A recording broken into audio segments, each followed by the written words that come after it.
Hello, you're listening to Yellow King Film Boy. David Fincher is well known as one of the greatest directors living today. He is the man behind the iconic Fight Club, Seven, and my favourite film of his, the meticulously crafted Zodiac. I came across this article the other day about a handwritten note containing David Fincher's 26 favourite films. Apparently, the list has been doing the rounds for quite a while, but I ain't never seen it, so I felt it might be of interest to you guys.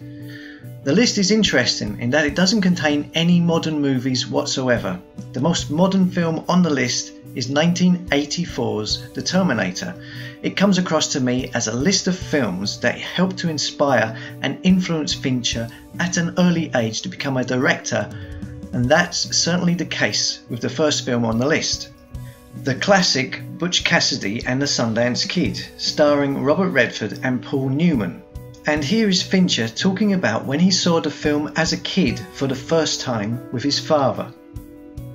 I walked out of the Rafael Theater on 4th Street in San Rafael, and I'd just seen Butch Cassidy and Sundance Kid, and I walked out and I got in my dad's 65 Impala and I slid over these gigantic seats in front of this steel dashboard. And he said, "What did you think?" Because he loved the movie.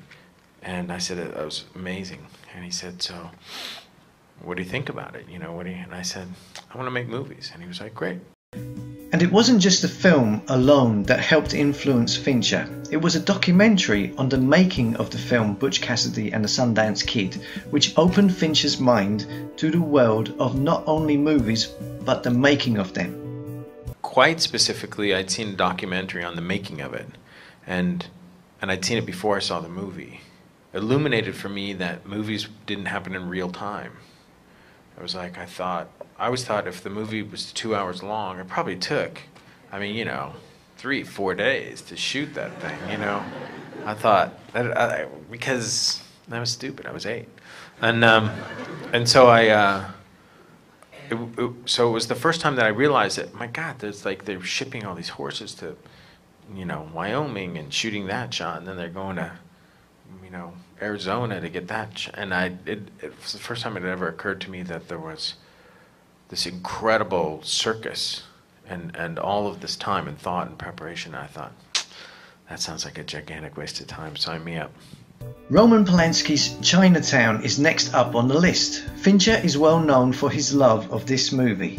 He did a full commentary on the film with the original screenplay writer Robert Towne as a DVD extra on a special edition release, and can be heard in its entirety on YouTube elsewhere. It has also been reported recently that Fincher is working with the original screenwriter to create a prequel series to Chinatown for Netflix, which would focus on a younger version of Nicholson's private investigator. Next up on the list, we have some classic films that don't need really any explaining.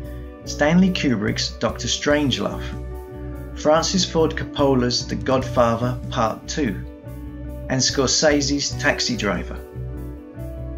Then we have Being There, a 1979 comedy drama starring Peter Sellers as a simple gardener who unwittingly catches the attention of the political world when his homespun musings on modern life turn him into an in-demand pundit.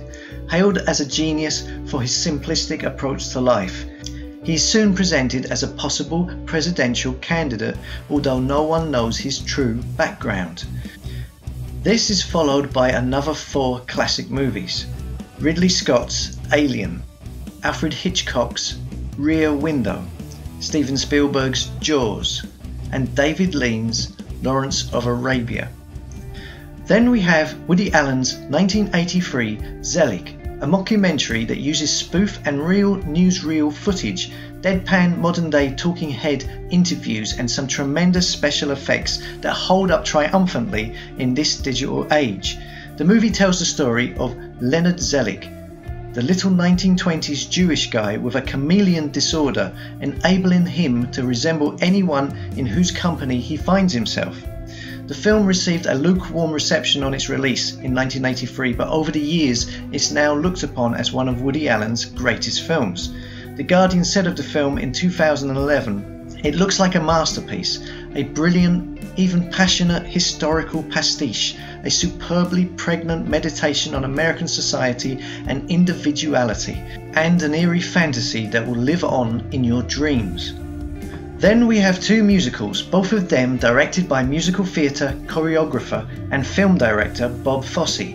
1972's Cabaret, starring Liza Minnelli, and 1979's All That Jazz, which won the Palme d'Or at the Cannes Film Festival in 1980. Musicals aren't the first things to come to mind when you think of the films of David Fincher, but he has always had musicals on his mind.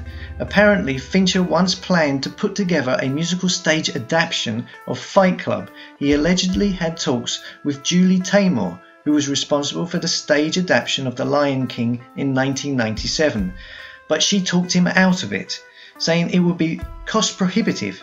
She said of the show that it would have been like a rock show, a lot of projection, a lot of computer generated imagery, a lot of conveyor belts, and it was to be really cinematic but also really twisted. Next up we have the film Paper Moon, a 1973 comedy drama by director Peter Bogdanovich, and starring real-life father and daughter Ryan and Tatum O'Neal, who team up as a pair of slick con artists.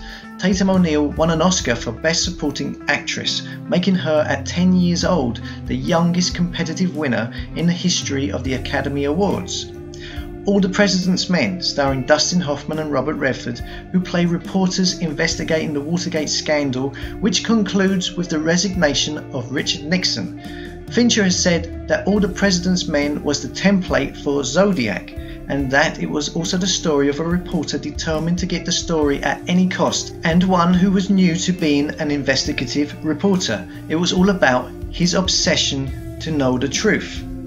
And like in that film, he did not want to spend time telling the backstory of any of the characters, focusing instead on what they did in regards to the case. Then on the list we have some more classic movies. Orson Welles' Citizen Kane, the highly influential Italian surrealistic comedy 8½, by Federico Fellini, Mike Nichols' The Graduate from 1967, and The Exorcist, directed by William Friedkin, which is the only horror film to grace the list. Fincher has said he first saw The Exorcist at 12 years old. He enjoyed seeking out films that had an edge and a darkness to them from a very young age. As a side note, Fincher considers films to be slightly different to movies. He once stated, "A movie is made for an audience and a film is made for both the audience and the filmmakers. I feel that The Game is a movie and believe that Fight Club is a film.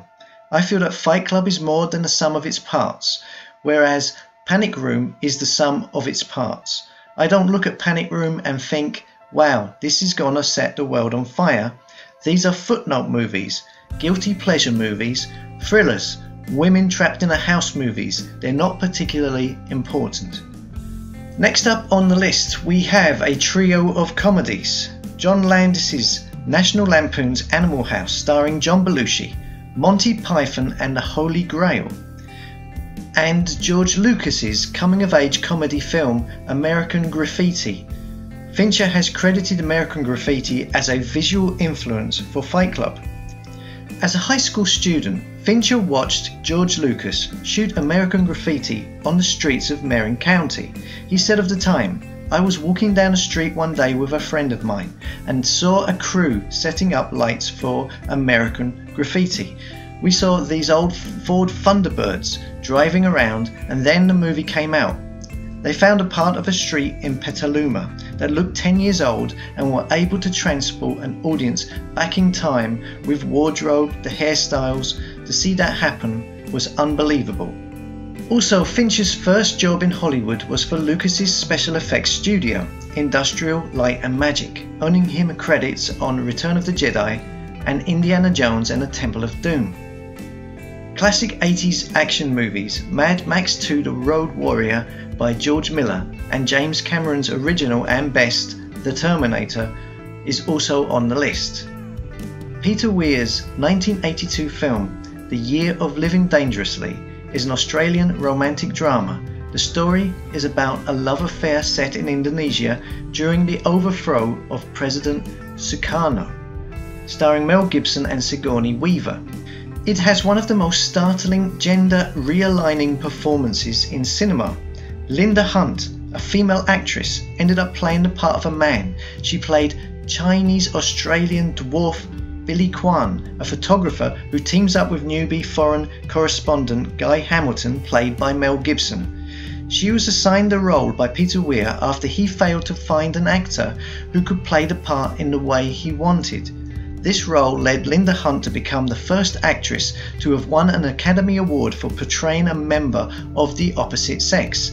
Hunt is also the only actress ever to win an Academy Award for playing a man with no cross-dressing or gender confusion involved.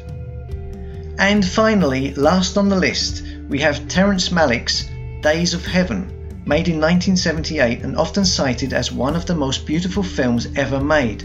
The film was shot almost entirely at magic hour, the hours between day and night, early in the morning and late in the evening. Terrence Malick wanted to have a white sky and no sight of the sun. This was the first film to utilize a new Eastman ultralight sensitive stock negative, which enabled clarified images to be shot in the magic hour, at dawn, at dusk, and into the night.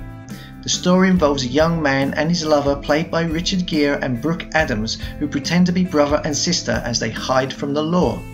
When the woman catches the eye of a wealthy dying farmer, Sam Shepard, Gere's character convinces her into a marriage so they would stand to inherit his wealth. After Terrence Malick made Days of Heaven, he didn't make another movie for 20 years until 1998's The Thin Red Line. And that is David Fincher's 26 favourite films. What did you think? Any surprises? Any films you didn't expect to see? Don't forget to leave a comment and a like, and as always, thank you for listening.